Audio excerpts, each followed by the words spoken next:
Huh? How about that intro?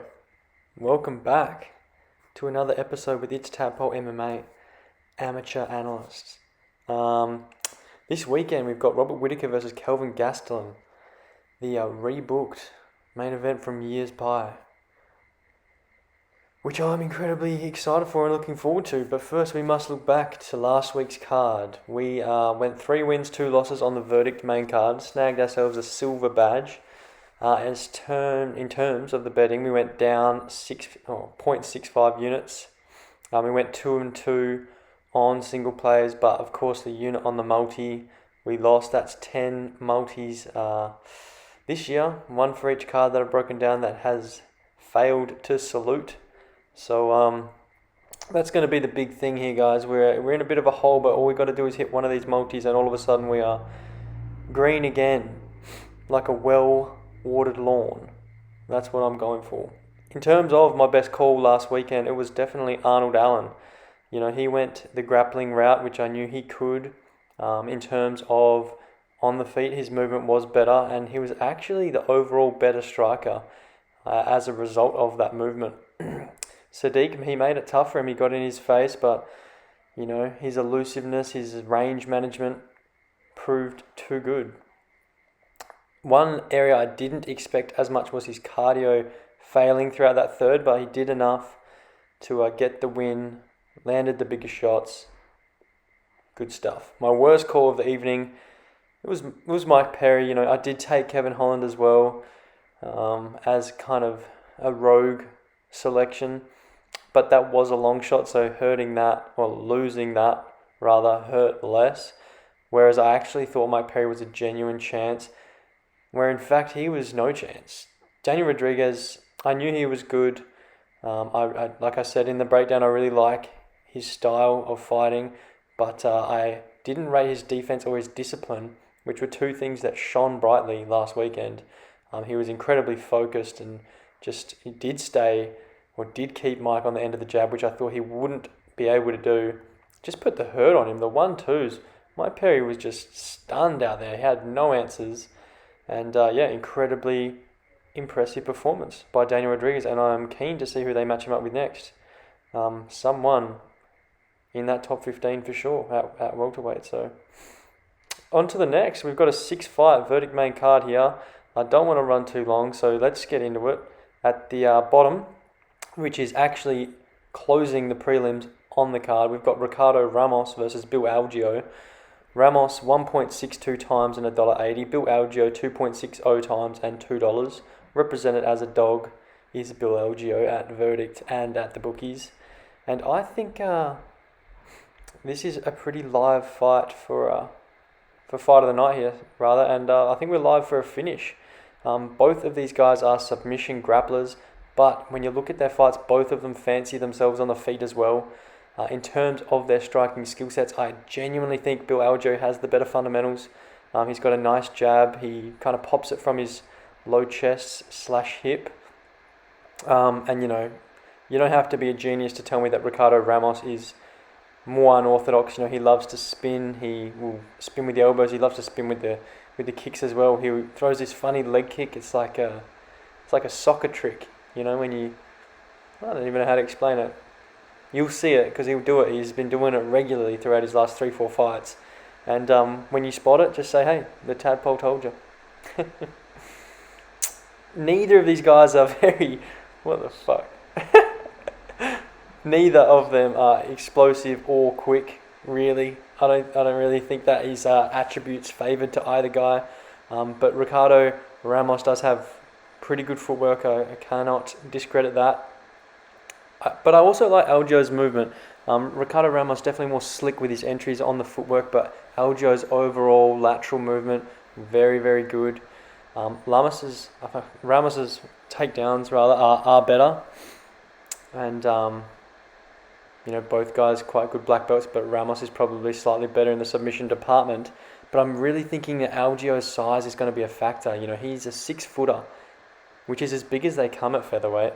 That's a 3-inch advantage over the 5'9" Ricardo. And, Bill Algio, statistic-wise, in the 60% range for takedown defense, but he did defend 9 of Spike Carlisle's 13 takedowns, who's a really explosive wrestler and a really strong guy. I know his cardio is pretty shit, but Bill Algio did a really good job to peel him off throughout the fight, even early, and sweep, reverse, stand up from bottom, you know. I think in terms of where this fight goes, it's going to be as dicey as it gets for Bill Algio on the ground.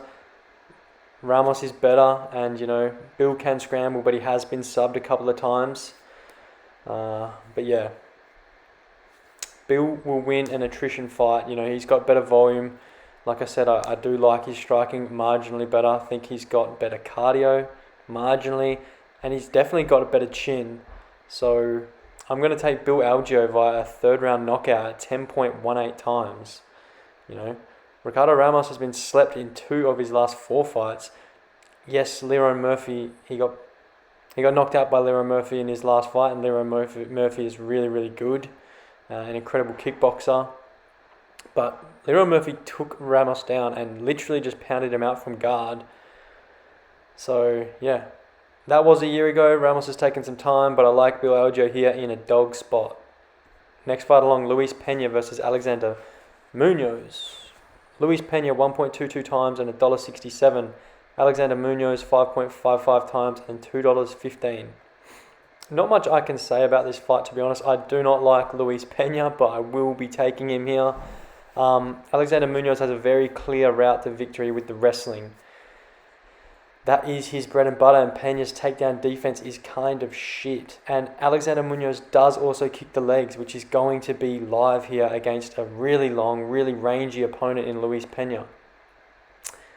But another thing that people have been talking about Alexander Munoz is his power. I don't think that will matter here. So that's one kind of tick scratched off his side in this pros cons list that I create on breakdowns. You know, because Pena's got great durability, has never been dropped, never been knocked out. And the length is a factor. You know, Pena's an incredibly tough frame to get inside on.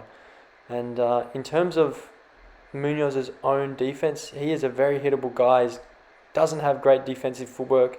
He doesn't have great head movement. And Pena is accurate enough to land his shots, land the jab, land the 1-2, because he does pour that out as a really long 6'3" lightweight.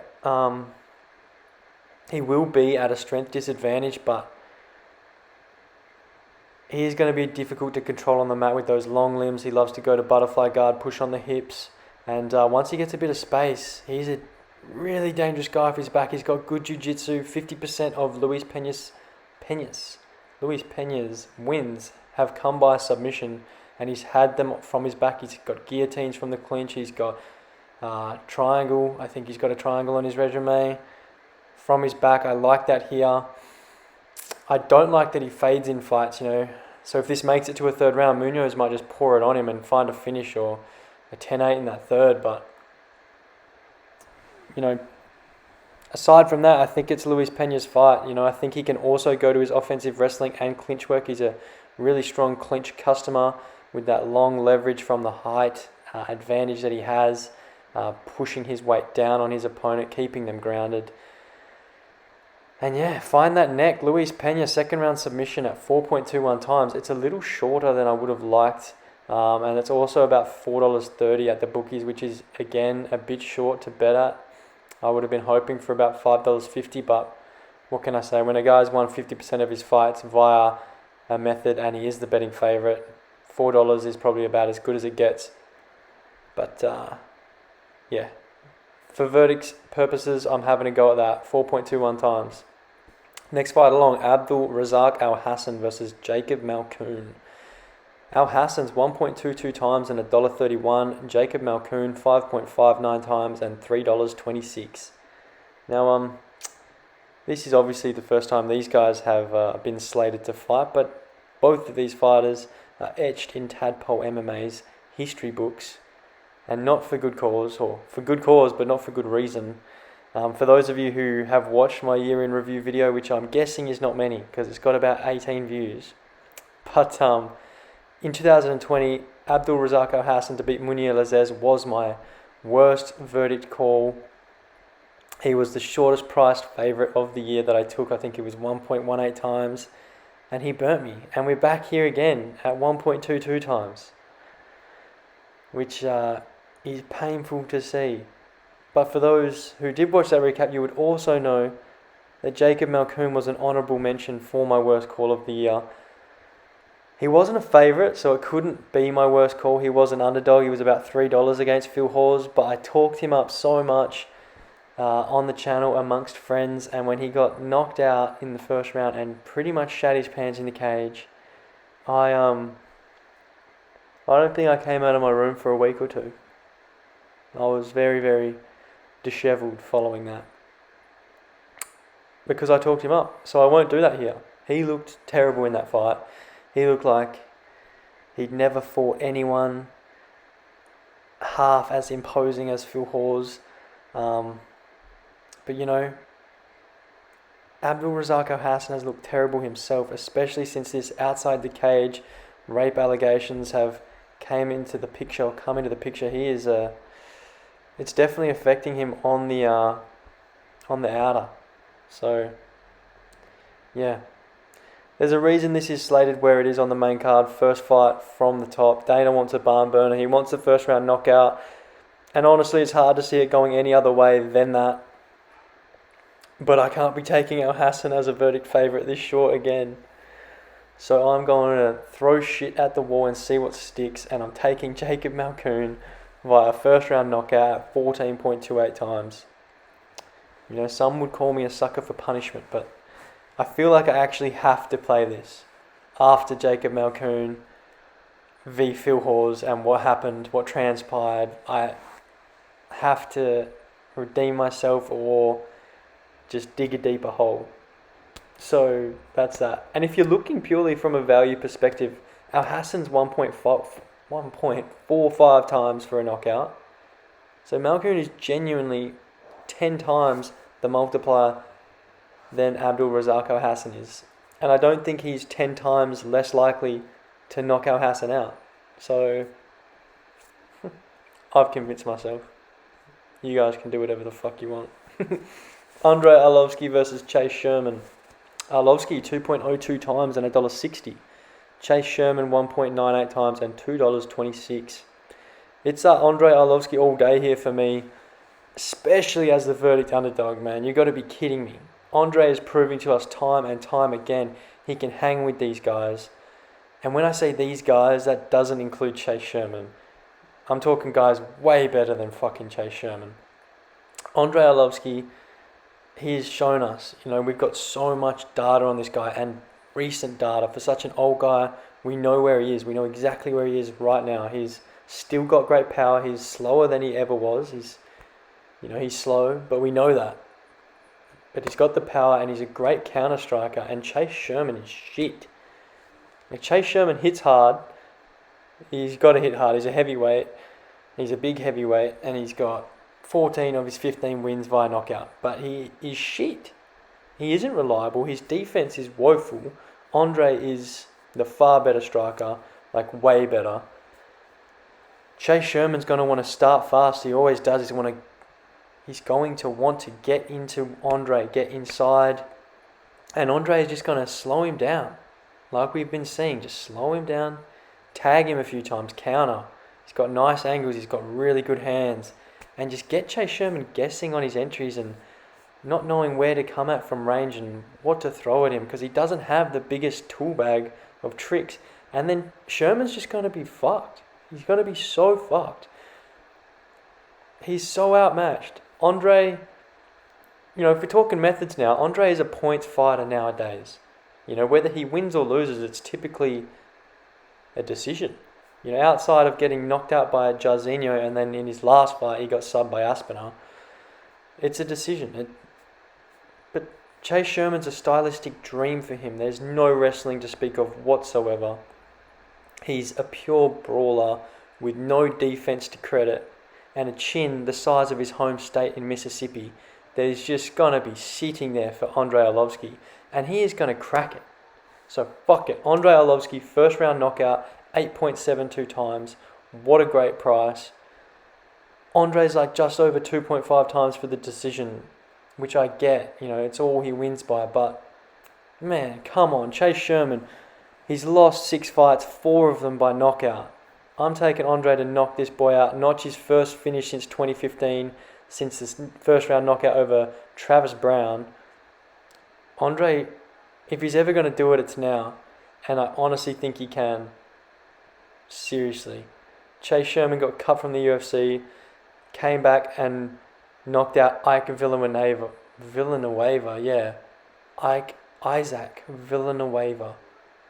Fucking terrible fighter.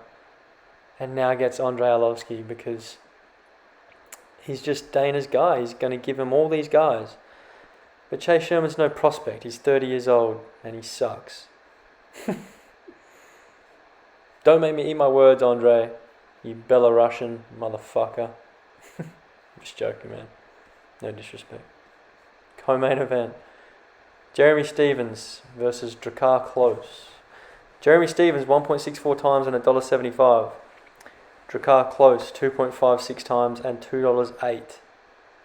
You look at Jeremy Stephens' record and you might think he's a bad fighter if you've never watched MMA before. And, you look at his recent record, he's 5-9-1 in his last 15 fights, which is gross. But he wins this fight because the levels that these two have been at, it's just chalk and cheese.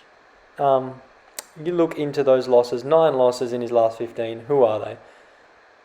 From most chronological order, from the most distant to most recent, you've got a loss to Cub Swanson, which was 2014 Cub Swanson, then a loss to Charles Oliveira, then a loss to Max Holloway, then Frankie Edgar, then Renato Moicano, then Jose Aldo, then Zabit Magomed Sharipov, then Yair Rodriguez, and then Calvin Kattar. Oh my god. Those are perennial featherweights. Guys like Oliveira move up to lightweight, make a splash. Guys like Edgar move to bantamweight, make a splash. I didn't mention Moicano for a reason, but you're right. Everybody else is still relevant. Even Cub Swanson's coming off a pretty impressive win post ACL surgery. 7 years past his prime.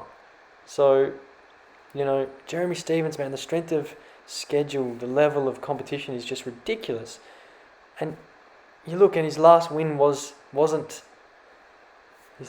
hasn't been since 2018, but that win was a knockout over Josh Emmett, who is an absolute stud. The fight before that, he knocked out Dooho Choi, who has crazy durability, supposedly. He's got that Korean zombie kind of type bloodline. And the fight before that was a unanimous decision over Gilbert Melendez, but he knocked him down 5 times in that fight, Jeremy Stephens, in this matchup, he's the better striker, way better. He's faster, he hits harder. The only advantages I'd give to Klose would be perhaps strength in the clinch and marginally the volume, marginally. They both kick the legs, that's going to get nasty. They're both just going to hammer each other's calf. And they both like to try their hands at offensive grappling too. I think this one could have some really fun scrambles, but it's just Jeremy. Any durability concerns I might have started to develop are kind of nullified with this move up to 155. Plus, I don't think Drakkar Klose is a big power puncher anyway. He's got 4 knockouts on his resume, but none in the UFC. He hasn't even got a knockdown in the UFC through his first 7 fights. And if we are talking durability, Jeremy got finished by Aldo via a body shot, and that's going to happen. Jose Aldo is one of the best strikers the UFC's ever seen. Plus, he was winning that fight or doing considerably well in that fight up until that. And his most recent knockout in his last fight, he was chinned by Calvin Kattar by one of the more ridiculous lead elbows, entry elbows you're ever going to see. And that was also a fight he was winning. And you look at that exchange that he got knocked out in. He also broke Calvin's nose on the same entry. So it's Jeremy Stephens in probably what's going to be a really fun contest. It's probably closer than I have made it sound, but I just think Stephens edges it everywhere. And give me a unanimous decision in his favour at 5.6 times. I honestly think that's great odds again. Alike to our previous bout with Arlovski. Drakkar Klose has only been finished once. He's a pretty durable guy. And I do think Jeremy plays this safe. He needs the win. He's had 4 fights in a row that have resulted in losses, excluding a no contest with Yair Rodriguez. In terms of situations and career trajectories, it's really similar to when Kelvin Gastelum fought Ian Heinisch. In Gastelum's last fight, he just really needed that win, and it was a step down in competition. It was the same weight class. I know Jeremy's moving up here for the first time, but I think he just needs this win, and I think he's going to get it. And speaking of Kelvin Gastelum, that brings us to this main event. Robert Whittaker versus the man himself, KG. The Reaper, 1.19 times and $1.34. Kelvin Gastelum coming back 6.29 times and $3.10. A monstrous verdict, Underdog. And I can see the temptation, but it's hard to see Kelvin winning this fight. And, the odds, both at the bookies and on verdict, show that. It's kind of crazy if you look back at their trajectories since they were first meant to fight each other for the title 2 years ago. I still look back at that moment and think, damn, Kelvin, what could have been for you, man? He had a title shot wrapped up. Rob couldn't make it to the cage. Kelvin jumps in against Izzy for the interim, loses that fight, and then goes on a 3-4 fight skid until he breaks it last time out against Ian Heinisch. Tough for him, but the toughness continues because Robert Whittaker, man, he moves better. Kelvin Gastelum's got a very plodding style. Robert's so light on his feet, karate-esque. And Robert's the better striker. He's so much faster, both hand speed, like pure striking speed, and actual movement. Kelvin has the power advantage. That's probably it. And that is something that Robert Whittaker has been relinquishing to opponents for his whole middleweight career. Who has more power over him and Yoel Romero? Who has more power over him and Jared Cannonier, Darren Till, Israel Adesanya? Robert Whittaker probably doesn't have the power advantage in any of those fights, and he won all but the Izzy one. And even though Kelvin may have the power, we'll address it, he's going to struggle to land because of the speed and the range management of Rob, that movement. It's the same reason I took Arnold Allen last week. And Kelvin's movement himself, in terms of having to get inside, he plods in, he drops his hands, drops his head, comes in, but his movement is going to get compromised early because Rob is ruthless with the leg attacks, with the leg kicks, the obliques. He really looks to hyperextend that knee. And I think Kelvin's going to be in some strife. The wrestling could be the neutralizer for him. I actually really like his takedowns. And his wrestling is strong, but his top control is shithouse. And Rob's got a great ground game. He has submissions in his back pocket. He's good at reversing, he's good at sweeps, he's great at scrambling, and great at refinding his feet, finding the cage, and getting straight back up and back into his realm. And, I'm talking all of that as if it makes it, but it probably won't anyway, because Rob's takedown defense is impeccable. High 80s or mid 80s, and that's including fights over guys like Yoel Romero, just Olympic wrestlers, I don't know. Kelvin will land, Rob can get hit, but he took it from Cannonier, he took it from Till, and like I said, I don't think Kelvin hits much harder than those guys at all. Actually, I don't know if I said that, but I meant that. It's just hard to see a path for Kelvin. It's hard to see him win a decision. He doesn't have the volume. He didn't even pour it on Heinisch. It was just a stylistic dream for him.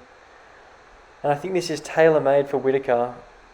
Even though it is a replacement, the Costa fight would have been way more intriguing than this, but it is what it is. This is what we get. It's still going to be a great fight, and it has genuine meaning with the middleweight division, because when Whittaker wins this fight, just give him a fucking title shot. For fuck's sake, just book it, We have seen Izzy return to earth a little now. It's perfect timing.